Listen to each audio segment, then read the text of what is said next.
So in our last class, we discussed what is or how we can derive Coulomb's law from Gauss theorem.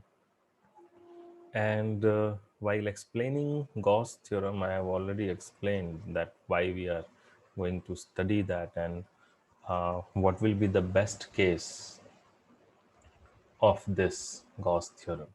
So it is when electric field is constant, it's uniform, and the direction between electric field and ds remains same.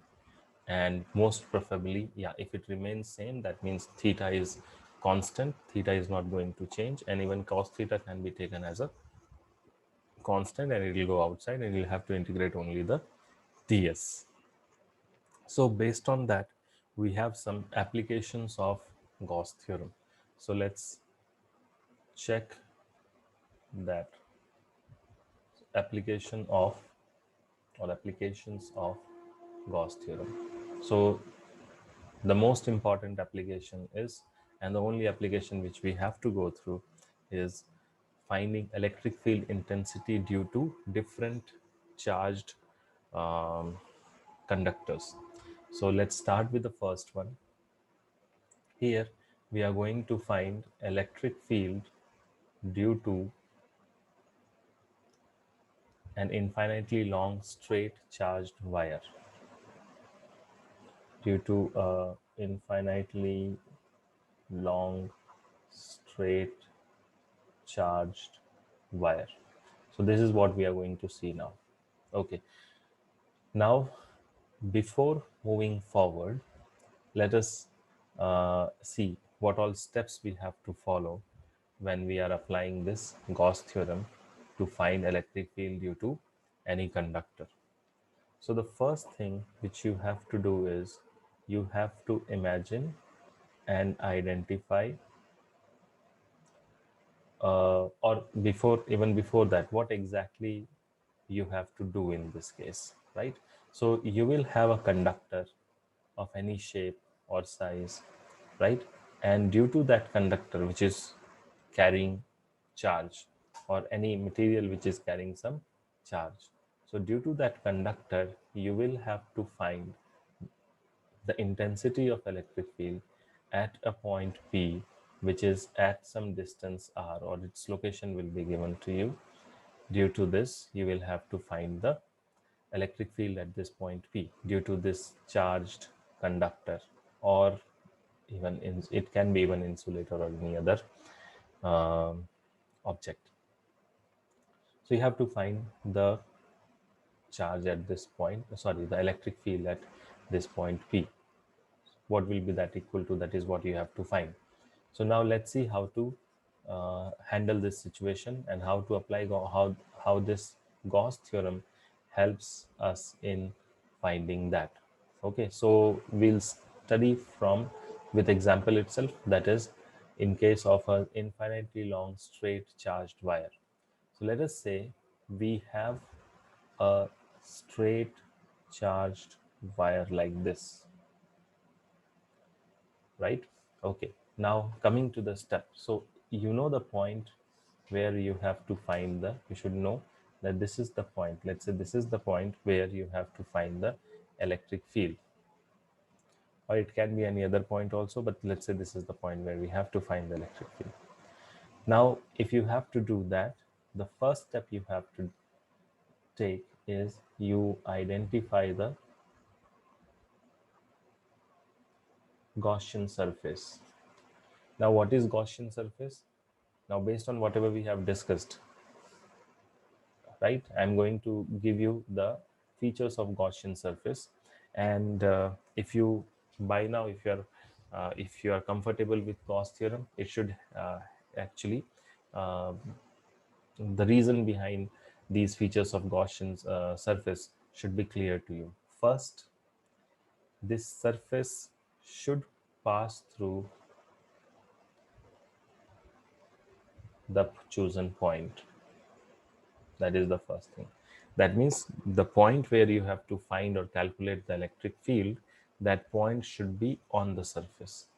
And this is imaginary surface. Second, it should be a closed surface. Why closed surface? Because we are going to apply Gauss theorem, and Gauss theorem will be applicable only on closed surface.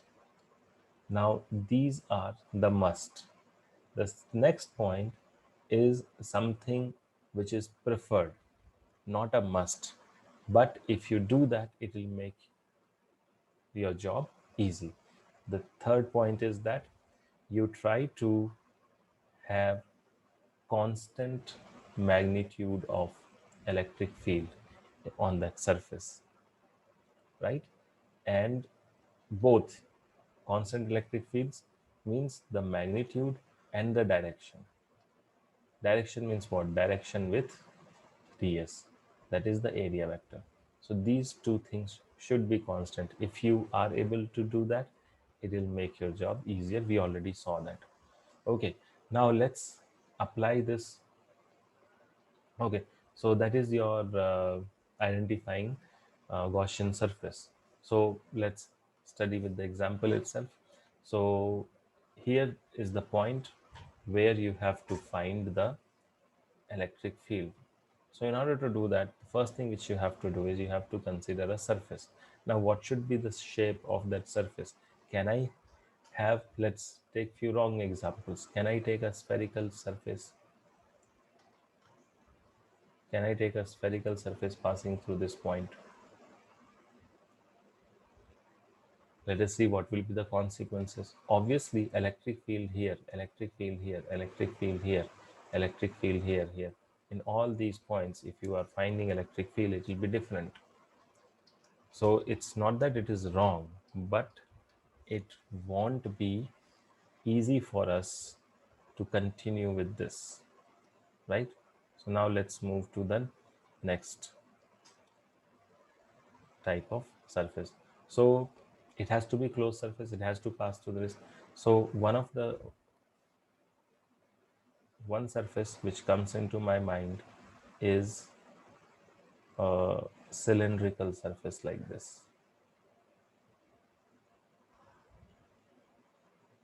So this is a cylindrical surface, imaginary surface. Around this wire,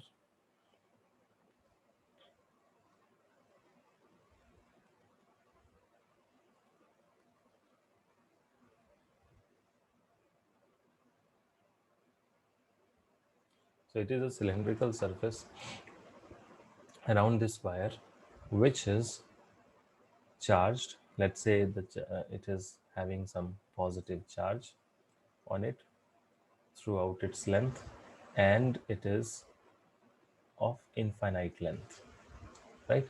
And now this surface, the cylindrical surface which you can see, that is passing through this point P. Now,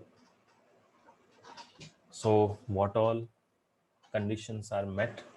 Let's see. It is a closed surface. Done. Constant electric field. Will it be here? Will it be a constant electric field? And what will be the direction of electric field?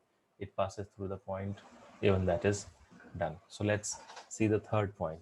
So now if you consider this, we know that there are some point charges here.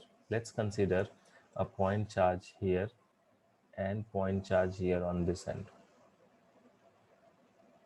Now due to this, these 2 point charges, there will be an electric field which will be in this direction. Due to this point charge on the bottom, there will be another electric field which will be, so symmetrically opposite points these are. So there will be this E, and if this distance is, if this P is in the midpoint, right, then this distance R and R will be equal, and that's why the magnitude of electric field will also be equal, and that's why it will have two components, vertical and horizontal, and this vertical component will cancel each other. So electric field, the resultant, will be only along this direction at this surface, right? So let me remove these things. I hope you already understood that how we are sure that electric field will be in this direction. And similarly, if you see the two flat surfaces of the cylinder, you will be convinced that here electric field will be in this direction, and on bottom electric field will be in this direction. So these are the directions of electric field. Okay, we don't know its magnitude, but this is where the electric field will be. Okay, so that is done. Next is, so here the direction of electric field is this. Obviously, at this particular point, if you assume a very small surface, let's say this, let's say this is a small area element. Let's say this area element is ds. So even ds here will be what? It will be in the direction of electric field, and ds on top will be also in the direction of electric field there, and ds, sorry, just now we have concluded that ds at this top surface will be also in this direction. Sorry, ds, there is a mistake here. Electric field, I mean, this is the direction of electric field. ds is, that was a mistake, right here. ds is in this direction, here electric field is in this direction. So now you can think of this Gaussian surface, which is a closed surface, as three different surfaces: top end, bottom end, which are flat surfaces, and the curved surface, right? If you see the curved surface there, at any point electric field and ds are in the same direction, while in the top and bottom end, the flat ends, ds and e are perpendicular to each other. Okay, now that is what you have done. You have identified the Gaussian surface, verified whether it is correct or not. Try to see whether whatever ds and e you have at different, if your surface is made up of entirely different kind of surfaces, or if it can be broken into sections of surfaces. As you can see here, we have three different sections of the surface, which together makes this cylindrical closed surface. So here you can see that we can identify on those three different surfaces. I can identify what is the direction of electric field and what is the direction of ds. Very important. Now comes the second step. The second step is you try to calculate the total charge inside the surface, that is q in. You try to find out the total charge enclosed in the surface, and then you find out this closed surface integral of electric field, because that is nothing but flux, right? So find out that. That is the third step. And the last step is that you equate these two. You apply the Gauss theorem. Apply Gauss theorem means what? You equate the second and third equation.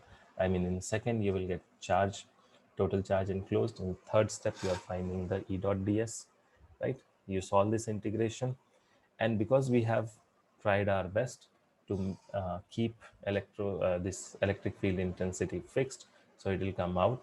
We have tried our best to keep the cos theta constant as well, so even that will come out. Okay, so now let's apply the second and third step. Second step, that means the q enclosed, the total charge enclosed in the surface. If you have to find that, how we can do that?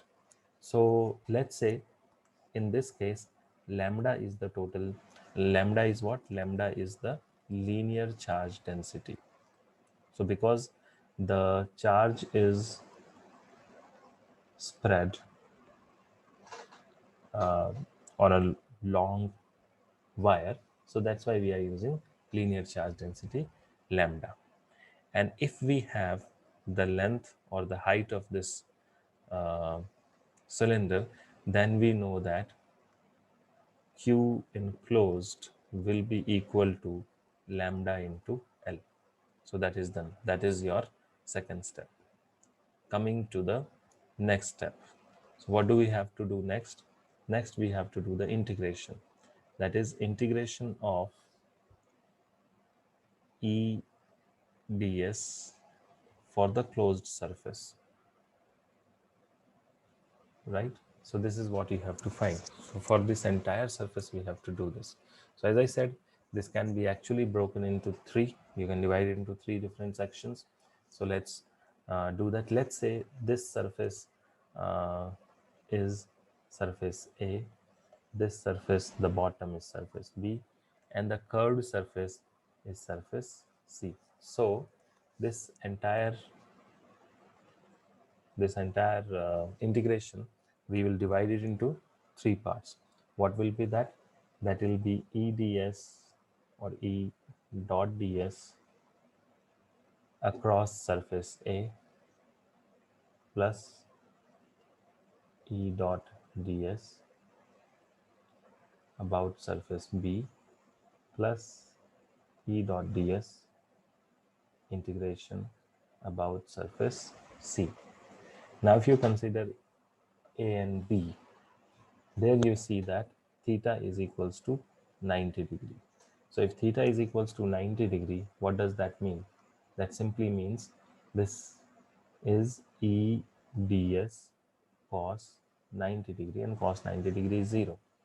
This is not the complete integration, but the the expression which you are going to integrate, that itself is 0, right? This is E ds cos 90 degree, so even this is 0, and this will be E ds cos 0 degree, and cos 0 degree is 1.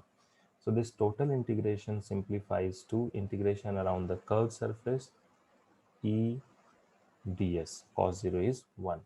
So this I can rewrite as E integration of the curved surface, right, C, and into ds. And what is the integration of that ds? The total surface area is what? It is 2 pi r l. So this is geometry, you should know, right? If you open this curved surface, its length will be 2 pi r l.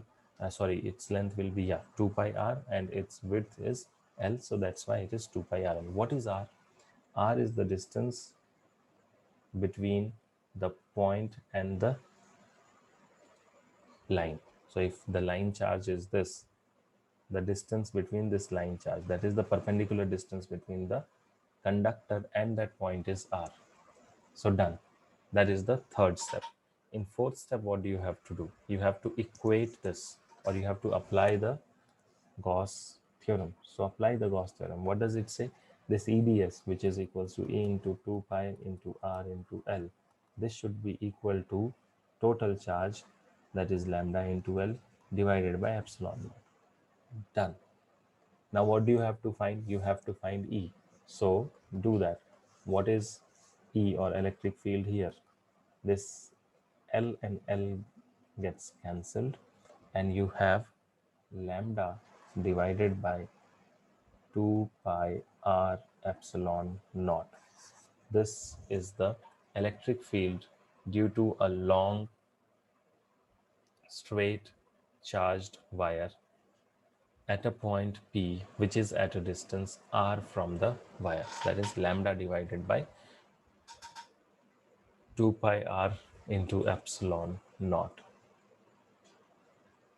Okay, so that is the electric field, and this is exactly how you have to, or this is exactly what you have to do when you have, well, when you have to solve such problems, when you have to apply Gauss theorem and find the electric field due to a charged object, right? And if it is now the other things, I think you will be aware of that. I mean, you must be knowing that what will be the direction. So direction is, as you can see, because if it is positive charge, so it is radially away. If it was negatively charged wire, then the direction will be towards, that is inwards, the in towards the wire, or inwards.